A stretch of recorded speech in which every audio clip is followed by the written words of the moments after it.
Sorry about the wait on that one. We were just making sure that Tyler was ready and good to go.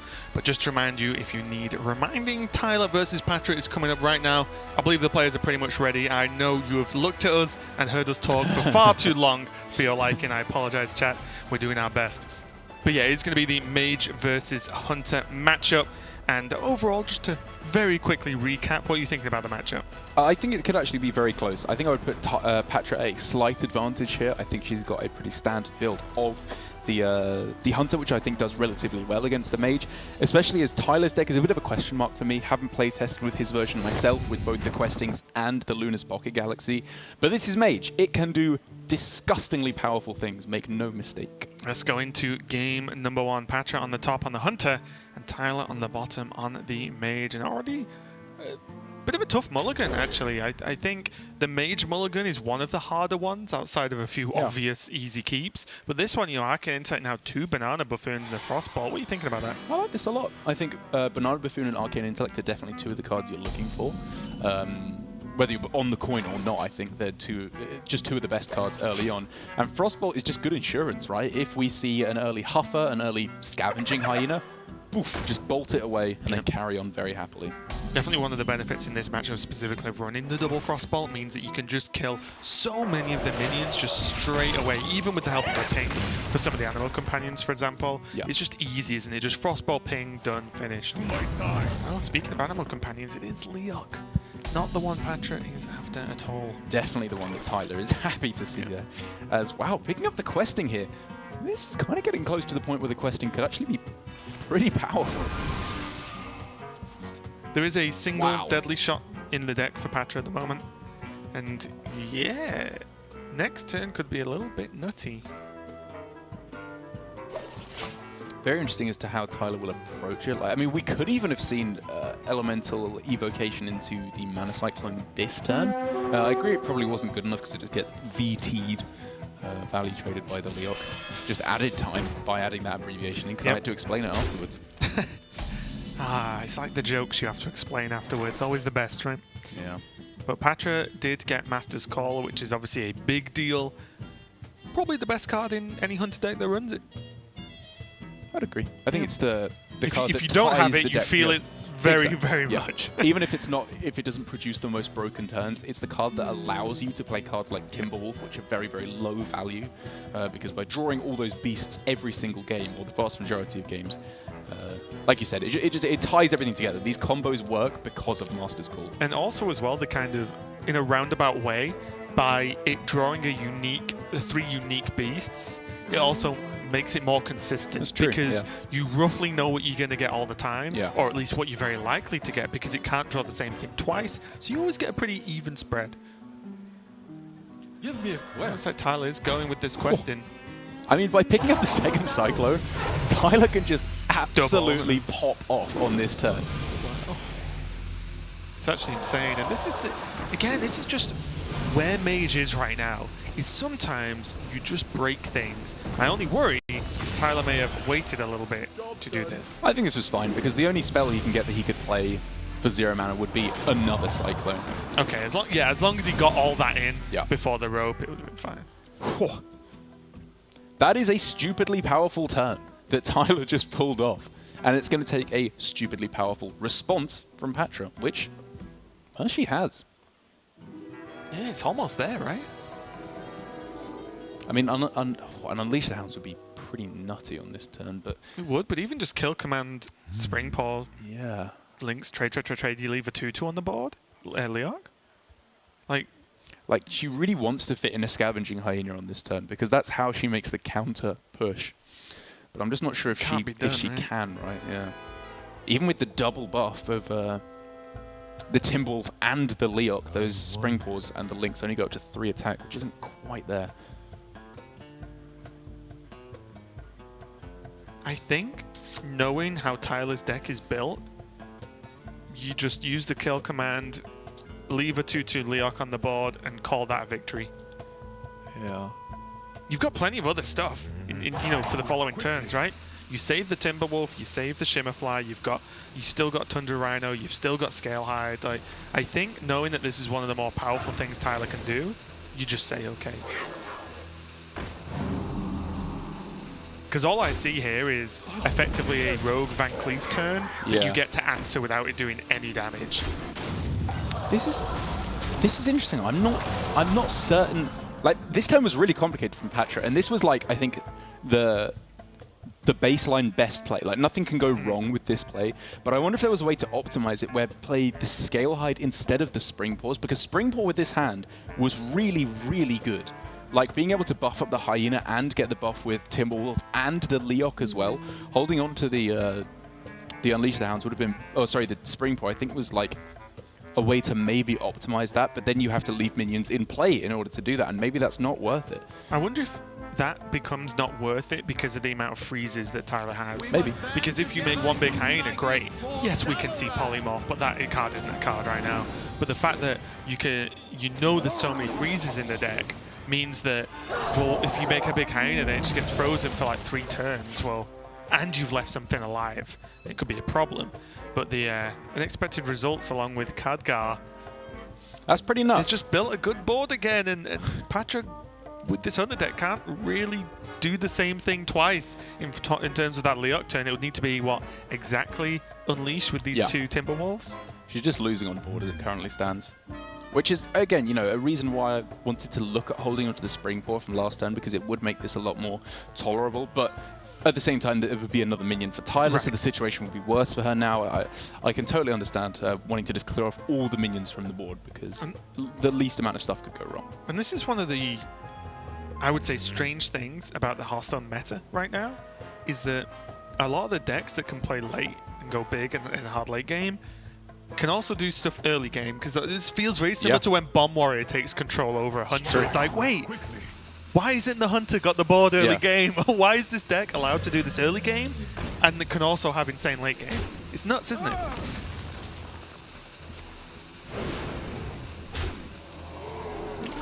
Pathra does a surprisingly good job of fighting back on the board here, given the way her hand was looking.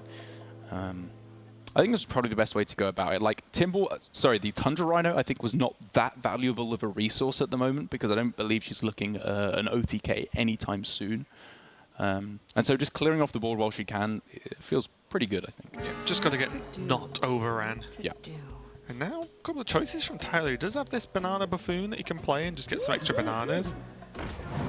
He also could have preemptively dropped a Luna, but I think with the Bananas turn now, it means he can Luna into, you know, the draw next turn and Banana maybe the turn after. Yeah. Ooh. More reasonable options here. My question now is, how hard of a read does Tyler have of Pathra not having Unleash? Because I think a pretty hard read. You know she's got a Timberwolf, right? Or it's extremely likely she has a Timberwolf, and you probably would have Timberwolf unleashed at some point in this game by now. I mean, she just had the Leok, right? Like, even a couple of turns ago when she had Leok in play. I think Tyler can have a very good read that Unleash is not in hand. Okay, that's a good one. What does that even get her at this point? Like, it's second scale hide, right? Savannah high main. Second Hyena. Okay, so maybe if she's lucky, a Spring Pause as well. And a Spring Pause and a Shimmer Fly. Oh no, she already used one, Shimmer Fly. Well, she definitely wants to find Spring Pause here. That's the card she's looking for, I think, in this situation. Yeah. And there it is. This is the kind of hand that can come together to do something very, very powerful if given the time to do so. This feels weird though, doesn't it? Because Tyler hasn't particularly done any of his, or much of his powerful things himself. It's true. He had his questing turn, which was good. Yeah. But overall, there's Conjurer's Calling. There are all of the freezes in the deck outside of the one Frostball. Yeah, he did some pretty powerful stuff. Like, Elemental Evocation is like low-key the powerhouse of this deck. Just being able to bait out a Mana Cyclone is ridiculous. Right. It's more, he didn't do the powerful things in his deck. He did a lot of, you know, with the help of the evocation, of course. Yes. Gained a hand that is just purely generated at this point. Oh yeah, okay, I get what you mean. I thought you meant like in his deck at the moment. And I was like, yes, decks never do things that are in their deck. No, that's sorry, why they're in their deck, not their hand. Yeah. Yes, I mean, see your point. He can do powerful things with the deck he submitted, and he can do powerful things with the card he did not submit. You're living in 2018, man. No one plays with the cards in their deck anymore. What are you talking about? Perhaps. So old school. I played this morning, I played an Astral Rift against a Warrior, which gave me Mountain Giant and Harrison Jones. I freaked out. It was absolutely absurd. Maybe one of the best Astral Rifts. Yes, it was insane. I mean, this one isn't bad, actually, Voodoo to be Doll's fair. pretty good. Yeah, and the Violet Warden as well, just for a little bit of extra defensive measures. Just an extra Frost Nova. Yeah, that's nuts. So unfair.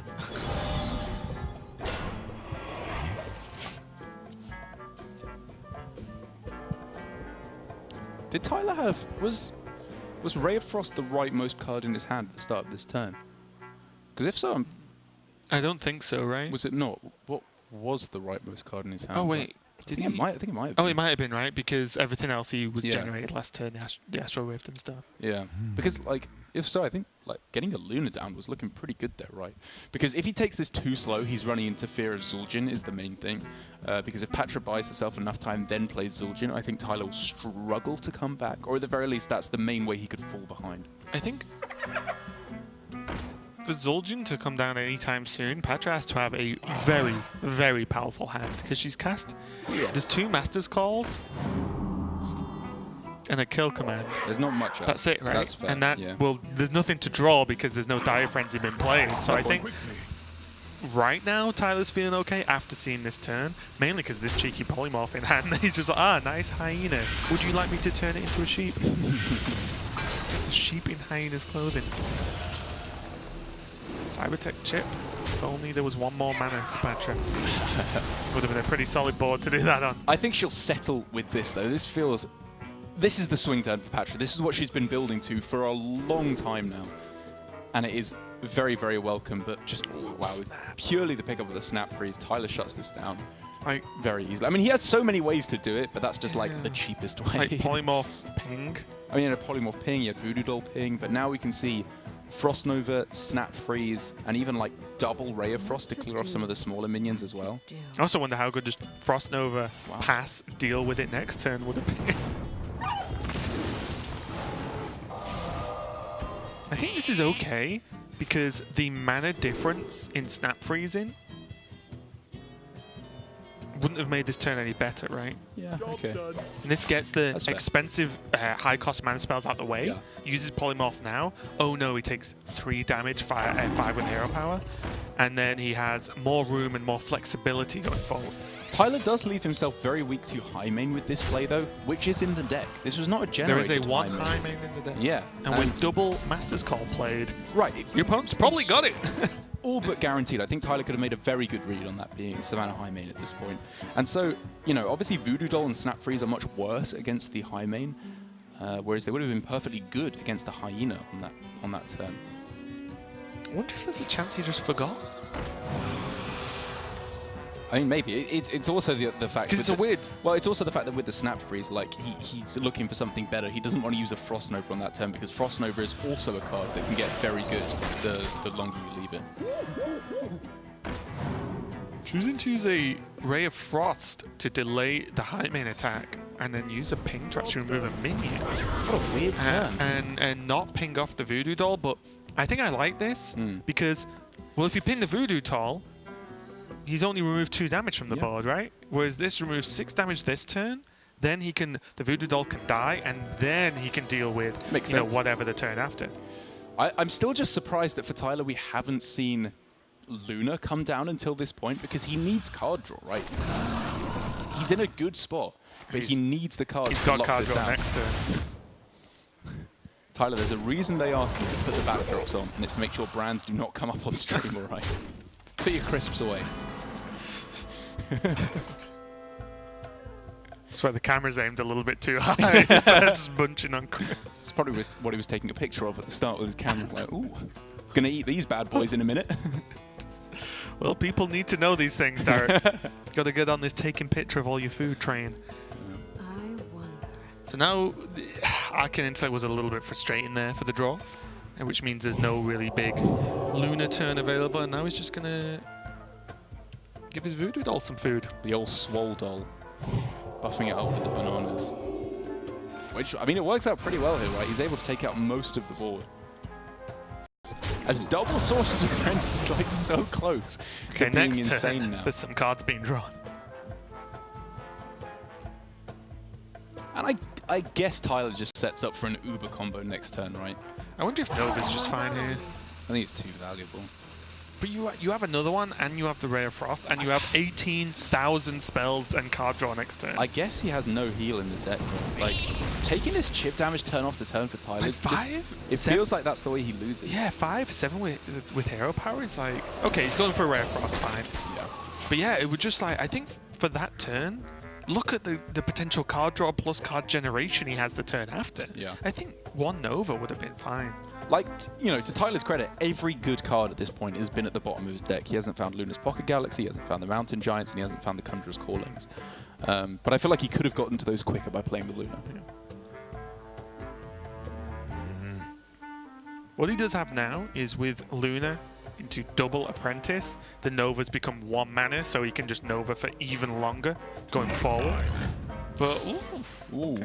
okay. That is, This is a spicy little board. That's a lot of damage. This is the problem, like, you just... this is what happened early on in this matchup, is that the damage was just consistently there, that the Hunter could then just hero power the Mage down for the past few turns, and it's getting there. Right. Patch is actually just getting to that point. Play cards now, Tyler. Just go. Yeah, just do stuff. Whatever you're going to do, just because rope is going to be a factor here, he just has to start popping up. Behold the tools of creation. Magic Trick discovers a card, puts it to the right-hand side. He can keep drawing with the Ray of Frost. Or the Arcane Explosion, actually. Both. I think it's Ray of Frost, though. I think either way, the decisions need to be made quickly. Mirror Is my Entity. worry. Well, I guess if he wants to Nova anyway. I guess. Yeah, I guess it makes sense. Behold the tools Oh. of creation. Magic Trick, again, puts a card to the right-hand side so that Tyler can keep drawing. Ray of Frost. And Arcane Explosion, both presented twice. I bet he's hoping they picked the Arcane Explosion there instead. Although I guess freezing the board is just more important. Ray of Frost there stops the Dire Frenzy, which is absolutely correct. Behold the tools of creation. And we behold the tools of creation as the Mountain Giant's drawn, which gives Tyler something to do next turn. I don't think he needs to overdo it now. It's 7 mana though, right? That's an I mean, expensive old he giant. can giant Conjurers. Yeah. And he has enough stuff on the board this turn. And Unleash, Ooh. not really getting the job done. And It's also, close. Patrick doesn't know what the secret is. Yeah. So, does she then hit the panic button and slam Zul'jin? The full-ish board makes it less good, obviously, but she doesn't have that much that fills the board that's not good. I think she goes Mark Shot first, see what happens with the secret. After that, you can Unleash the Beast, and then that sets up a much more substantial Zul'jin afterwards. Oh, what if it's counterspell, though? Like, Do you care? does she go for Unleash the Beast first because you really want to kill Luna? Like, leaving up Luna here is so bad. Even though there's only 8 cards left in the deck for Tyler, he just gets all the good stuff. That's true. It's a tough call because I'm wondering with this board that Tyler can't do much about some of it. Yeah. Then maybe I think I like this sequencing. maybe it's fine to do it the other way because I would take the mindset of how much worse can it get anyway. Yeah. But I guess there aren't many negatives to this because your board's fairly full anyway. So the extra 5/5 is just a bit of a bonus for Zul'jin. Pathra now ruled out Counterspell, Spellbender, and the splitting image there with all her plays there. So she's getting closer and closer to figuring out that it is So the entity mirror barrier? entity and Vaporize. Yeah.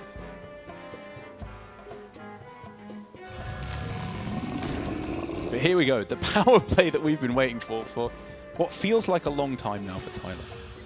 Oh. Were you expecting questing that turn? Yeah. Double Ray of Frost. Oh, pretty good. I mean, it's not needed, I guess.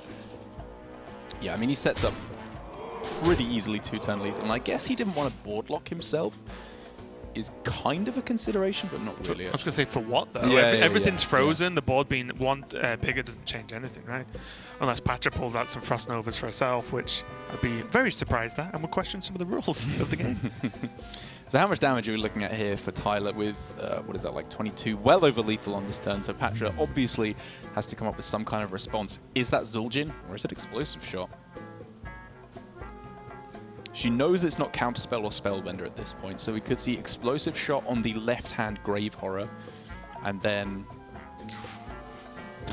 kill command it as well. Keeps her alive, just about. I wonder.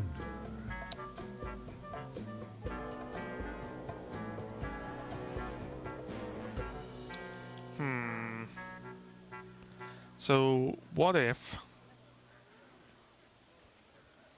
it's explosive shot on the 0-2 to kill both apprentices.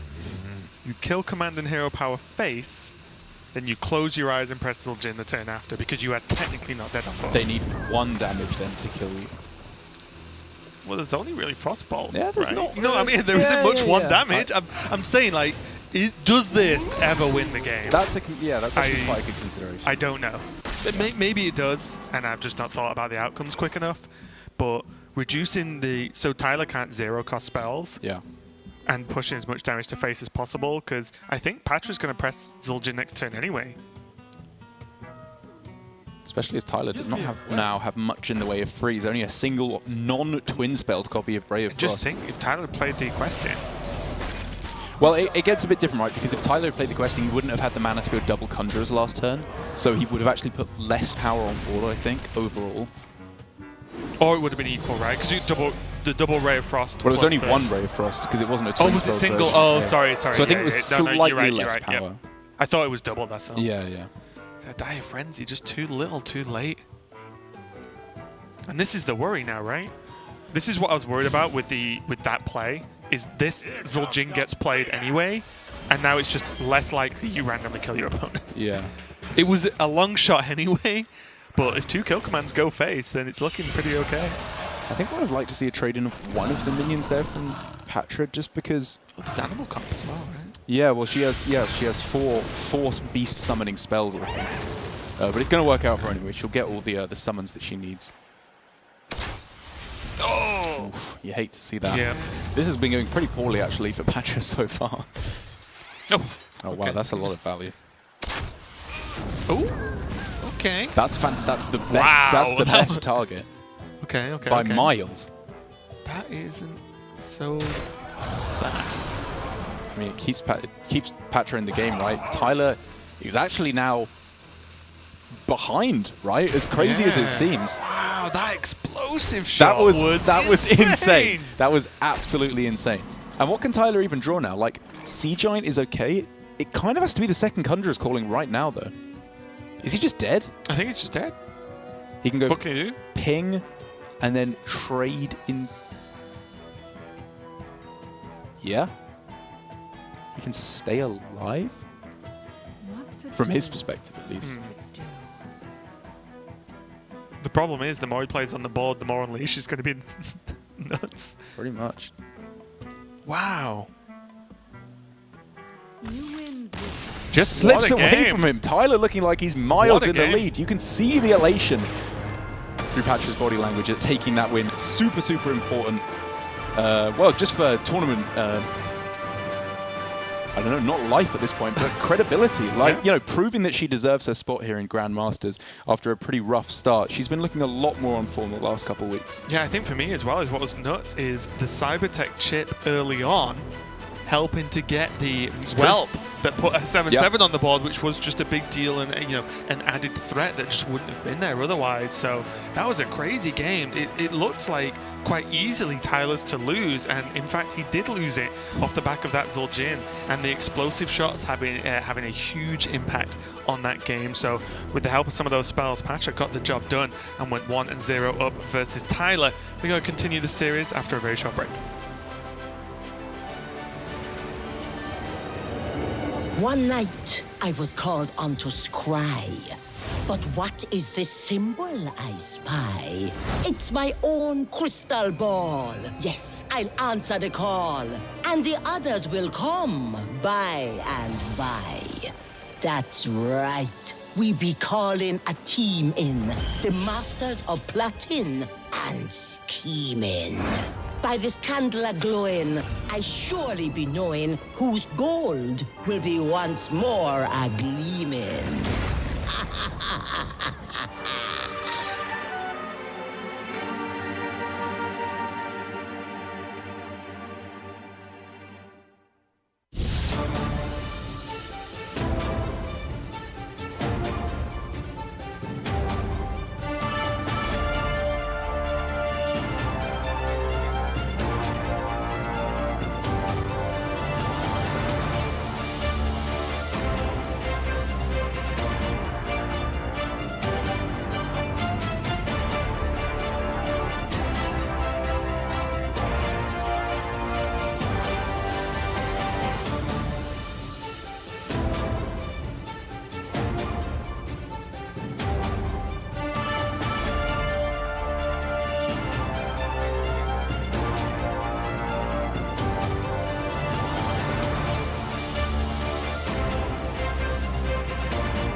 with Tyler versus Pathra, Mage versus Hunter, and Pathra just took a very, I would say, sneaky win with that Hunter kind of out of nowhere at the end of the game there with the help of Zul'jin, of course, and both players are moving over to their tertiary deck, so both players mixing it up a little bit for this matchup. Yeah, it makes sense very much from Patra's perspective, switching over to having, as you can see there, 2 Rat Traps and the extra Deadly Shot. I don't think she's too sad at losing any of the cards she's taking out either.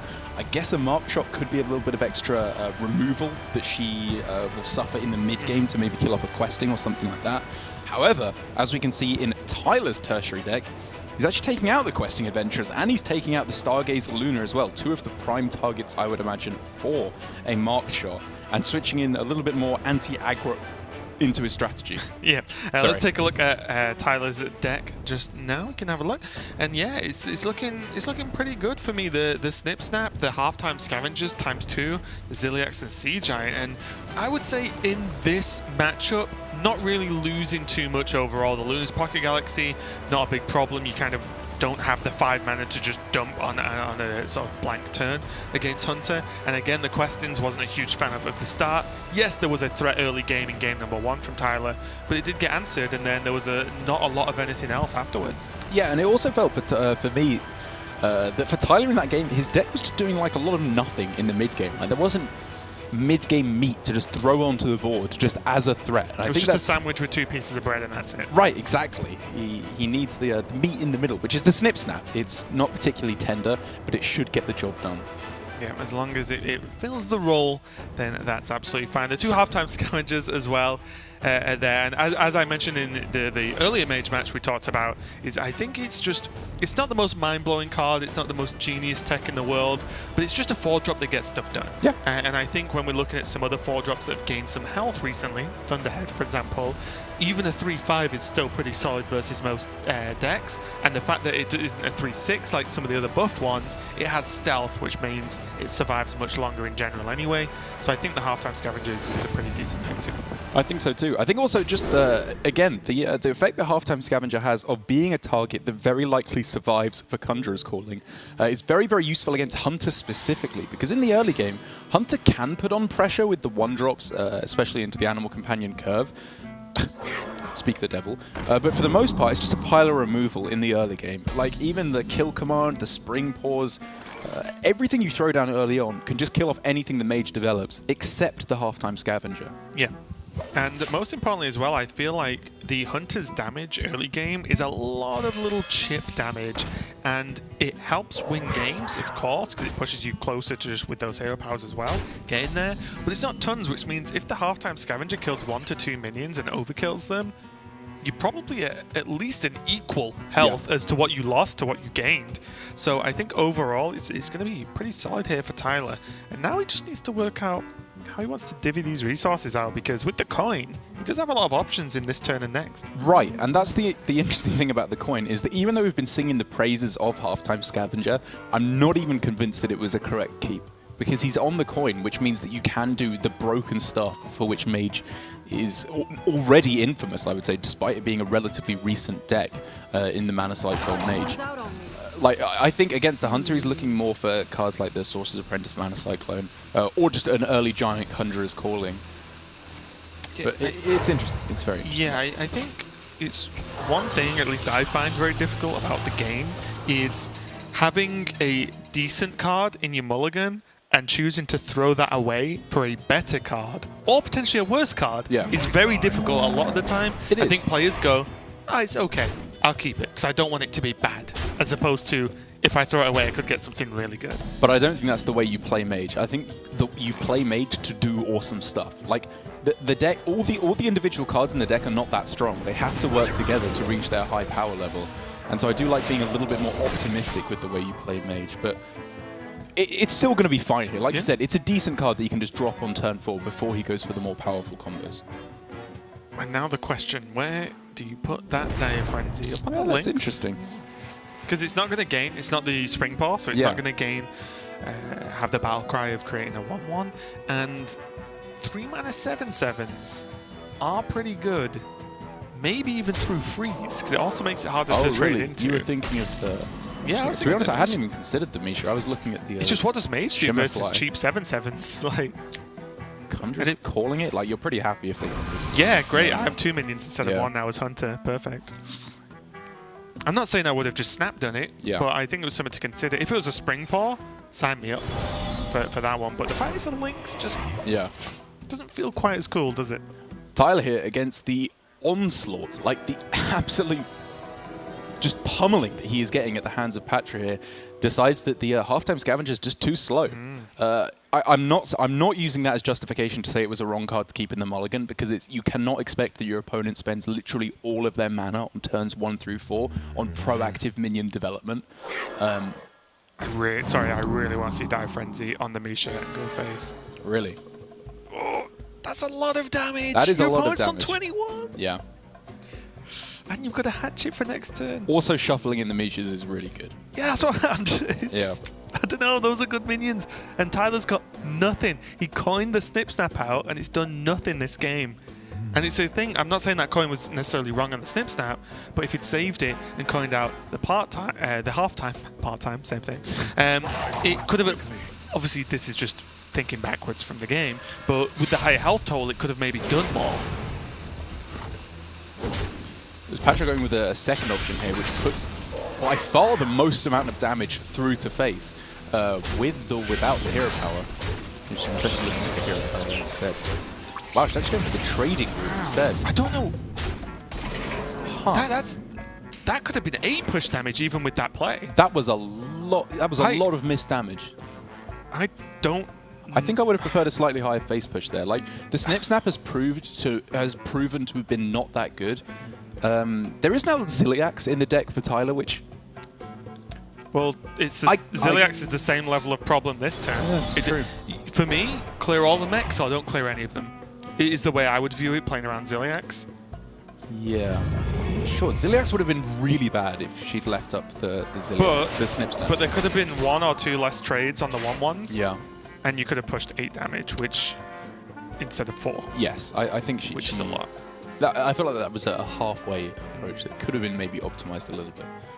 Maybe I'm just too aggressive in this matchup, but all I see now is Timberwolf, Hero Power, or Dire Frenzy, face. It's difficult though, because we have cast division, right? We can see the Ziliax wasn't there, whereas by going all face there, she wasn't saying I lose to a 1-card combo, but she was saying I go from being really far ahead to maybe even being behind. See, it's not even cast division, that's just my problem with playing the game. Fair enough. Yeah. Well, I would do this whether it was correct or incorrect. I would just go face. I have no doubt in that. Yeah, there you go. I mean, don't get me wrong, this is still pushing a ton of damage. This is insane. And Tyler has next to nothing to deal with this. See, how does he approach it though? See, now what I don't get is if the mechs were cleared off on 1 left the turn before, should this mech have been cleared off this turn? Again, easy to say because of Ziliax, but I just don't understand the thought pattern to clearing that many mechs anyway. I like this play from Tyler a lot for 2 reasons. One of which is he has to start pushing his own counter-lethal in order to get close to winning, I think. And also because by holding onto the Ziliax and going Conjurer's Calling on the 10-drop of Sea Giant, he has a pretty decent chance of getting a mech. As well, with there being Mechathune and the Boom Reaver, into which if he stuck that mech, Ziliax would put him miles in the lead. Game winning. Like, it just wins the game on the spot. If that happened, that would almost certainly be game winning at that point. Because as you can see, outside of drawing Zul'jin off the top, Patra's running out of juice pretty quickly. Big time. Yes, the Unleash the Beast is a very high value card, but it doesn't do much against what Tyler would have done if he's Ziliax the big mech, right?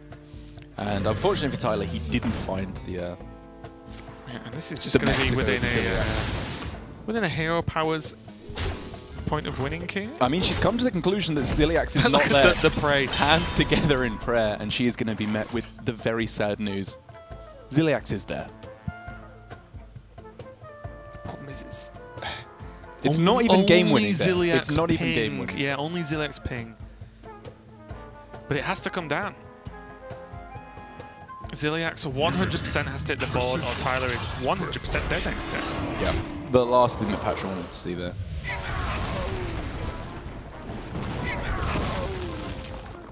And Now, the worry for Pathra is, one, not only, say, not drawing a kill command this turn to just win, but if she has to use a minion to kill Ziliax, then the health gets a little bit too high to just, get it. Just draw the kill command and just win the game off the top. Oh, worst draw in the deck. Yeah, the pickup of Zul'jin doesn't get there, and Tyler has the ability, I think, just to deliver lethal on the next turn, right? With 12, 21, yeah. Pathra had to get the kill command there to be able to take the game, and she just doesn't find it. I just have to go back to, yes, it's easy for us to say, but the halfway trades on the snip snap, I don't know if it was worth it. And then there was the turn later where there was, the trades where a bit more damage was missed. And maybe it's my bias of how I viewed the matchup, but I think as the hunter, you just go, especially with the double playable Dire Frenzies. Yeah. That could have pushed more damage. It wasn't just a Dire Frenzy trade. There were Dire Frenzies into face, which is almost to kill, almost a Blessing of Kings options, the way I would see it. Yeah. Less about shuffling, more about pushing damage. It was really close. Like, it was a very finicky set of trades, and it happened very, very fast. In order to say definitively one way or the other, I'd want to go back and have another look at it. But the impression I get is that killing off one of the microbots, but not both, feels like it could have been a little bit more damage eked out, and she was just one damage off winning the game, right? So it was the smallest of margins that would have been able to get her a victory there. But at the same time, this is a play that we've seen consistently from Pathra, which is it's a very unique play style. I'm not even sure if it's right or wrong, which is she pays big caution to cards that her opponent could have.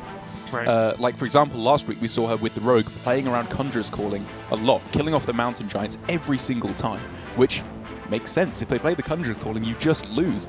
And maybe the way for her to come a little bit ahead in these games would be to throw caution to the wind a bit more, even though that sounds like a negative thing. So to say, if you don't have it, I win the game 100%, and even if you do, I can pull the game back. It's really tough because it also goes both ways in positives and negatives, right? I mean, I was playing a Token Shaman against Iron Pathan the other day, and he was playing Mage. He had a Giant up, and I could have just cleared it. Yeah. But I didn't. I went face to set up Bloodlust for next turn, unless he got exactly double Conjurers into taunts. Right. And he got it, and he messaged me afterwards and was like, "Oh, why didn't you kill the Giant?" And I said, "Yeah, if I killed the Giant, I would have looked pretty good and probably won the game." But I said, "But I had Bloodlust, and if you just didn't have Conjurers, I just win, just instantly." He said, "Oh yeah, makes sense. Unlucky, blah blah." And it's just like, it's very difficult to decide what's too much one way or the other. Playing too safe or playing just too wild, both of those things are bad. You just have to strike the balance, and I think that is very, very difficult in Hearthstone. And it felt very difficult in that matchup, because generally the way you play it is, if you're ahead, you play around stuff. If you're behind, you throw caution to the wind and you try and just eke out a victory. Which is why it was difficult for Pathra in that situation, because I agree, when she made that play, she was in the lead. She was definitely winning that game, so she was saying, I can afford to play around Ziliax. The problem is that whether or not it played around Ziliax effectively enough is then the conclusion you have to come to. The levels of safety or not is what you're going to think about. Both players are sticking on their tertiary lists. No true surprise there. Again, though, funnily enough, we didn't see the rat traps come into play. That's true. Or the deadly shots either from Pathra. So again, Pathra was ahead early on, but there were cards that would have made the turns a little bit more tricky for Tyler overall.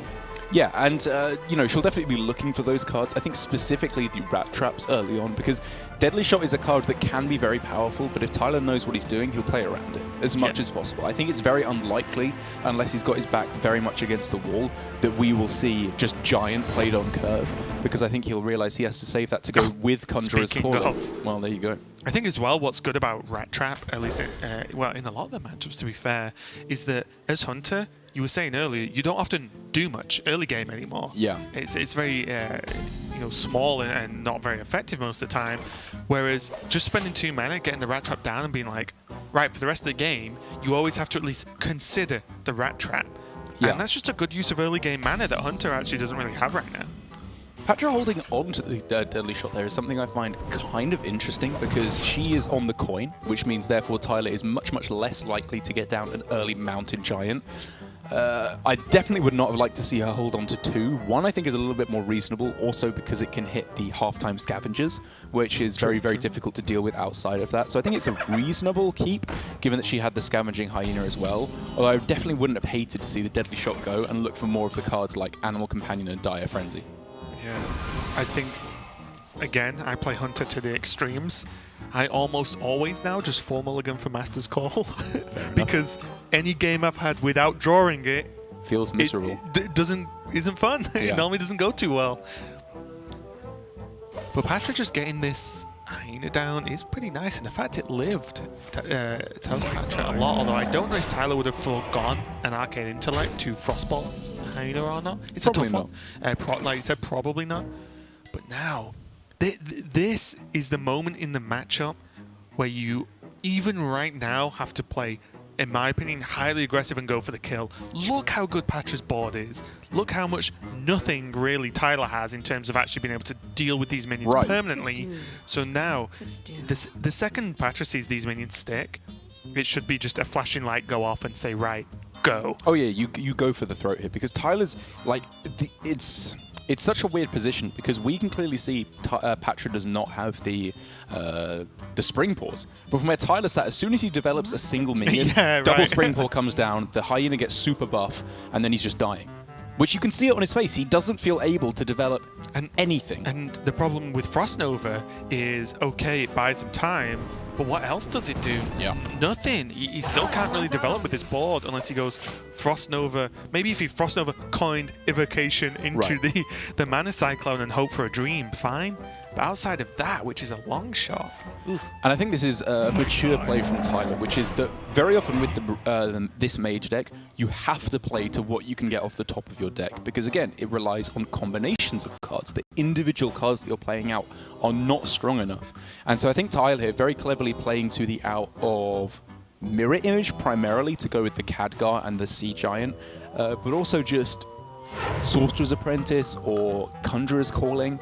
There's a lot of good cards he can get there, but he has to hit them.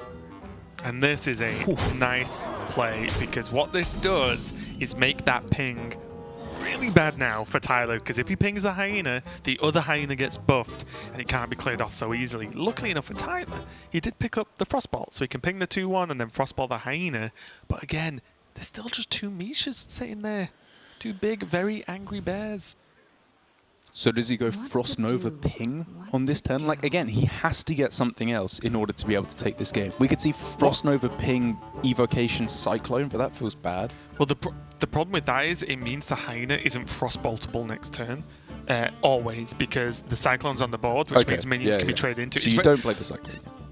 Maybe? I think it's difficult, because if Tyler doesn't, then what does he do the rest of the game? It's so difficult. Pinging the one hyena and frostbolting the other feels as good as conceding to me. Like, taking 8 damage on this turn is... It's too much. It's just too much for him to have a chance in this game. Runs out on me.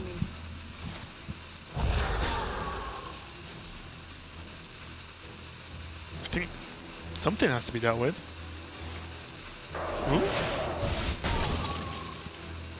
Ooh. Okay. Wow. So... Okay, this is a very interesting line. What this is saying to me is Tyler doesn't want to interact with this board for the rest of the game. Or well, yeah, he wants to draw a for blizzard. Sea Giant, right? Or draw a blizzard. Generate a blizzard. Yes, sorry, yeah. I guess. I mean, I think it's pretty clearly saying these minions are not dying so that he can top deck Mirror Image and then win the game from there. Because if he wants to go Khadgar Mirror Image, like, he could go Khadgar and Mirror Image and Frost Nova, and then he'd be one off with Giant. To be fair, you said earlier that when you play Mage, you play Mage to do the broken things. Tyler's trying to do a broken thing to win the game. And that is definitely not incorrect. And there's a Mirror Image. Ooh, okay, and that's the card he's looking for. So Khadgar... He even has the Scorch. Yeah. Ooh. Khadgar Mirror Image means that there are 9 minions in play. So the Sea Giant cost 1, so he cannot go for Frost Nova on the same turn. Wait, what? Oh, yeah.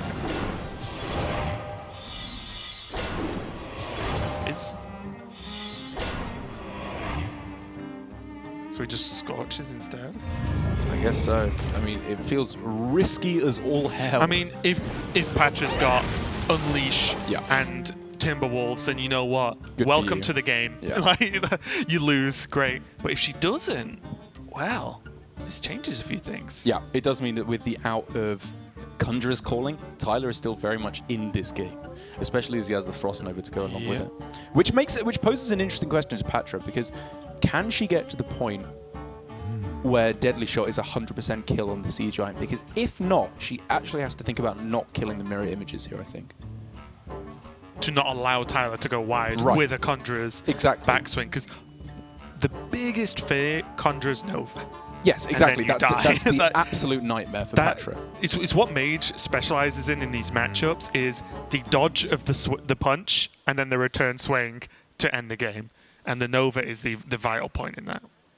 And so I don't believe that she can get the 100% kill on the Sea Giant, but what she can do is just go for the kill on the Khadgar, which is the next best thing, because that means that the push of Conjurer's Call plus Frost Nova, I don't believe would set up a 2-turn lethal. It's going to limit it as much as possible in this game. Looks like she's just setting up for the 50-50 though with the Deadly Shot. Okay. She misses, but Well, you say even then, misses, it it's still like, kills off the yeah, Khadgar. yeah. It's still not bad. I'm not certain that I prefer this play. I don't know. I was looking more heavily at the marked shot plus double spring paw play or spring paw To links guarantee play. the kill on the Khadgar? Yes, just because. Well, isn't this always better then? Well, but this the other way saves us a Deadly Shot, which is a better card later on. But I guess if they guess. have the Conjurer's Calling, then Deadly Shot doesn't do that much anymore. Right. And if you hit the big guy, then Yeah. enjoy your 2-2 on Maybe, the board, yeah, right? I guess this is just better. Yeah. Now Tyler has plenty of freezes. I wonder if... Oh god, it's so difficult.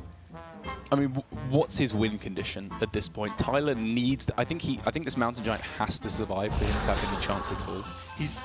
Yeah. Time runs out on me. I was working out So whether I he don't could... think he can trade. I was working out whether he actually could Nova, Snap, Frostbolt Pink, and Oh, go right. face with Yeah, 8, but yeah. he couldn't. He didn't have enough mana. But I'm with you though. I think the Giant needs to hit face and not hit anything else this game. Well, I think it needs to value trade and then Conjurer's Calling off the top. Right. I really like holding on to it here because if he trades, he gets met with either Marked Shot or the Kill Unleash command. the Beast Kill command. as well. There's Yeah, too many. whatever. Too many things that can kill it. Whereas this way, he's weak to combinations of cards or the second Deadly Shot. Yeah. And now I actually think it's prime time for a Tundra Rhino. Ooh. How does it die? Not easily. And then next turn you just play whatever Yeah. and hit him in the face.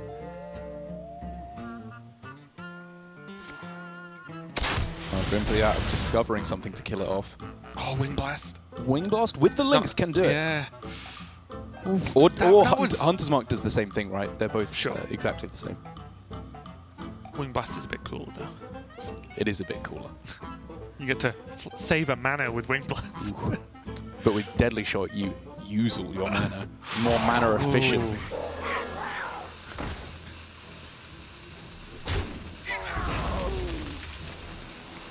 Or is this worse because you overkill? Or is this better because you overkill? I mean, it's a keyword. I mean, I tell you what, either way, what it means is that Tyler, while not locked out of this game, It's feeling bad right now. yes, he's in a miserable position. That was awfully brave, I think, from Pathra. That could have gone wrong. Because correct me if I'm wrong, but there was no, outside of a card that finishes off the Giant, there was no backup plan after that mark shot, right? Yeah, I mean, it was just like hero power face, right? Like, Yeah, I mean, there was no backup plan to kill the Giant, yes, right? yeah, I agree. There was nothing. But I think it was just saying that in the best case scenario, she kills off the Giant because I think she very astutely realized that's how she could have maybe lose was the Giant sticks. Because again, it's like Giant sticks, double Conjurer's Calling, one of them's a mech, Ziliax comes down on it, and then Tyler comes back And also in. when you consider there's discoveries of Kill Command, Wing Blast, Deadly Shot, Mark Shot. Time runs out on me. Yeah, What else? Hunter's Mark, obviously, that we saw. there's enough, I think. Yeah, there's a decent amount of spells that get the job done. Yeah. So it wasn't a complete long shot. No, it's a mark shot. Hey. technically a joke, I guess. As Pathra now, this is feeling more and more like the time where Tundra Rhino should come down, right? I feel like we disagree on every single play with Hunter. Do you think it's Dire Frenzy hero power? Yeah, just Dire Frenzy get him. Fair. Yeah, Because the Scale Hides are also just a very powerful Dire Frenzy anyway. Yeah. The only thing I guess Patra's worried about is Spellbender. Like in a weird way. That's true. Because that really messes up your turn if you Dire Frenzy. How does Spellbenders work? Does it buff and get shuffled?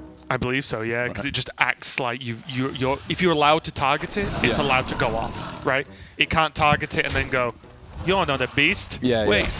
Hold up. Pathra disagrees with both of us, however, Well- and goes with the Unleash the Beast instead. yeah. If you want to be afraid of Spellbender, then you don't play Dire Frenzy, Yes. right? Because it's just a -4 mana to your turn. And I guess Tundra Rhino could obviously be met with either the Mirror Entity or the Vaporize, so I guess this is just the safest play, right? She's already tested Counterspell, just play another card that's not weak to Counterspell. Ooh. That's a pretty nice pickup for Pathra now. Now I think you can afford to do the Dire Frenzy. I agree. Dire Frenzy, the Scale Hide, if it goes off, then you get to draw one, probably. Can she though? Like, or I should say, does she have to, rather? Because is that maybe the one way she loses, is if she spends 4 mana to give Tyler a buffed up minion? Like, can she just guess. afford to do something else on this This turn? hatchet hero power. Now Oh she no, knows. Tyler can charge his beasts. Are there any beasts on 10 mana for the Sea Giant? I No. mean, it's going to die. I don't anyway, think so there's a it's 10 not- mana beast in the There game. is, yeah. If there was, that new card, the 7 mana 4/4 that summons a random beast, couldn't sick. That would be true. Oh, Ultra Soul. That's the most recent, I think. Of Oh, the okay. I was going to say, 10 wait, mana that's beast, yeah. not it, road. Yeah. I'm joking. 1 second. I'm okay. The appropriate reaction to the mentioning of Ultra Soul is to cough and then die. I needed a minute there. Pathra is launching everything to the face now, which means Tyler, with the out pretty much of just Conjurer's Calling, or maybe Sea Giant into Frost Nova, and then drawing double Conjurer's Calling off the top. But obviously we're getting closer and closer to the point where he has to play into the Rat Trap, which makes things even worse. Yep, a lot of the time you're only happy playing into Rat Trap when you can kill it or it's lethal regardless. Because you don't really want to give your opponent a free 6/6 to do whatever they want with the Yeah. turn after. Well, actually, for Tyler here, there's no defensive options for Conjurer's Calling on the Sea Giant. So even if he goes Magic Trick into Conjurer's Calling and goes for it on the Sea Giant. Yeah, there is, right? The Big Bag Archmage into a taunt. Okay, fair enough. That's the one. It's the possibility. only one. Yeah. That's all. That's the only reason I bring it up. Fair enough. I think it's literally the only one that can go because there are a decent chunk of 6-drop taunts. Yes, now that Mulch Muncher is 9 mana with Rush, that's the only defensive plan. What to do? What to do? Images mean that there's something there. The issue being images get negated by Tundra Rhino most of the time. Yeah, and obviously if he plays the Sea Giant on this turn, which he kind of has to, he activates Rat Trap, then he has to freeze it with the Ray of Frost, but then it's way too much damage coming into play. And I think we can clearly see that Pathra is looking like she's just going to take the win. It does look that way. And that means that Tyler could be going to a 6-5 record, whereas Pathra queues up another win on the board. Yeah. So 2 in a row now, a new yeah, streak. she won the second match Yeah, of the she did. weekend last weekend, right? As with Boff. Yeah, that looks is like gonna be damage to me. Tyler with the Mage just unable to get there against the Hunter. We were unsure if it would be so weak, but it looks like Pathra, especially with her tertiary deck, finding some of the anti-Mage Yeah. cards there, is looking a lot more on the money there. She picks up her second win. Patra's just looking strong these last couple of weeks. Yeah, and you see the Hunter, even though we had a lot of differences of opinion between even ourselves in terms of playstyle of Hunter, is you see how much of a problem Mage can have when it doesn't do that big early game with, say, a Sorcerer's Apprentice against a deck that can just go 2, 3, 4. Most importantly, maybe not even 1 drop, but just 2, 3, 4. Pretty strong, especially when some of the minions are overstated, such as Animal Companion. Yeah. But really, for me, the double Hyena turn was just really, well, the Hyena into the second Hyena was very good because it means that the ping Tyler spent his whole turn setting up when he could have done something else was pretty much just negated, because if you just ping one Hyena, the other one buffs, and then gets further out of range. There was the 2 Mishas as well. Yeah. And I think instead of Leox in the previous game, the Mishas really made the difference. Yeah, they really did. And it was like Animal Companion was a big part of Patra's win condition there. I'm trying to think back as to how often she kept it, as to how often she got it off the top, because I think she went Animal Companion on 3 every game. But I think even just in the last game, by holding on to the Scavenging Hyena in her mulligan, it shows a good understanding of the matchup, right? Because it seems like a relatively innocuous, small decision, but it shows the kind of understanding that curving out, playing aggressive, that's your game plan. You're not looking for the late game Zul'jin. You're not even looking for too much of the removal, because there's so much of it in the deck that I think being proactive is by far the most powerful thing you can do against Mage, and I think Pathra just beautifully showed that there. Yeah, and it's one of the things where if you Master's Call, it's you thin the beasts out to draw the spells, which are often removal, right? So it normally builds into your plan naturally, which is one of the strengths of Hunter. I believe Pathra is standing by, though. Can you hear us? Hello, lads. Terrible British accent. I'm not even going to... Anyway, let's just move quickly on from that. I'm not even going to go there. Congratulations on the win, Pathra. Just want to start off with just asking your thoughts on the Hunter bring in general. I think a lot of players are talking a lot about Mage, Rogue, and Warrior, but why Hunter this week? I was so sure Blood Trail. Well, my 2 opponents this week is Blood Trail and Tyler, and I was so sure Blood Trail was going to bring Warrior. And I was right about that. And then with Tyler, it was 50-50. It was either he was going to bring Mage or Warrior. That's what I thought. And so I was like, wait, so should I bring Rogue or Hunter? And honestly, I was like stuck for the longest time, but I ended up going with Hunter, and I hope it works out. Okay.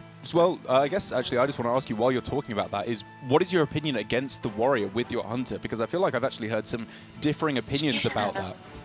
Yeah, like, I thought that, having 2 high mains would be fine, and I even run this, what's that 3 mana card that triggers the death rattle. 9 lives. Yeah, 9 lives. But after playing some games and testing it out, I was like, Warrior could just get there, like, they could go aggressive, and if they have Dr. Boom, or like the hero card, or even like they just put a lot of bombs and play Dr. Boom with all the bombs, that's pretty scary too. But like, I just have to make sure I have the board like from the start, and that's kind of why I run 2 hatchets. And like, some people were saying that's a bit weird, but I was like, I need to kill off the early minions so that I have board always. Okay, that's the plan. Makes sense to me. And I just want to ask you about in the previous game, you kept a Deadly Shot in your opening hand. Why? Do you want to just explain the thought behind that? Because it feels like a more defensive option when you could have mulliganed for, say, Master's Call or some early beasts. I know that Tyler runs this 4 mana 3/5 stealth card. What is the name of Half-time that? Scavenger. There we go, yeah. And so I think if he played that, I want to Deadly Shot that and just keep my board. Are there any other cards that you want to know the name of? That's basically that's it. Just the odd ones. Yeah, we'll wait till the Blood Trail matchup and then probably end up asking again. So it'll be fine. There'll be more ones there. My card knowledge. No. All right, well, we will let you get on. So congratulations once again on the win. Good job, and we'll see you later this weekend.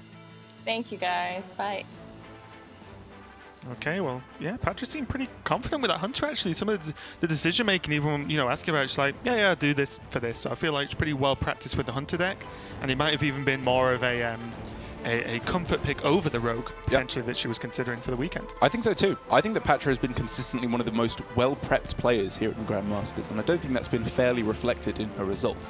Like, in the early weeks, there were a couple of very clear blunders with her play early on that did lead to some losses, but overall, I think the way she's been playing and preparing is not reflected in her score whatsoever. So I'm really, really glad that she's starting to get some of the victories on the table now, because as we see her, just by asking her opinion of the matchup, she clearly is very well versed in both the anti-mage and the anti-warrior, and even the anti-rogue matchups with her Hunter. She's done her homework and figured out what the matchups are and how they work out. And I think that's starting to reflect in her recent results. Yeah, well, she's got a chance to go up to 3 wins later on this weekend, as she does have a second matchup versus Blood Trail. But we have just finished our match number 4 for the day. We've got match number 5 coming up, which is going to be Alutimu, Division A leader versus Frosty, coming up soon. So don't go anywhere. We'll be right back with that match.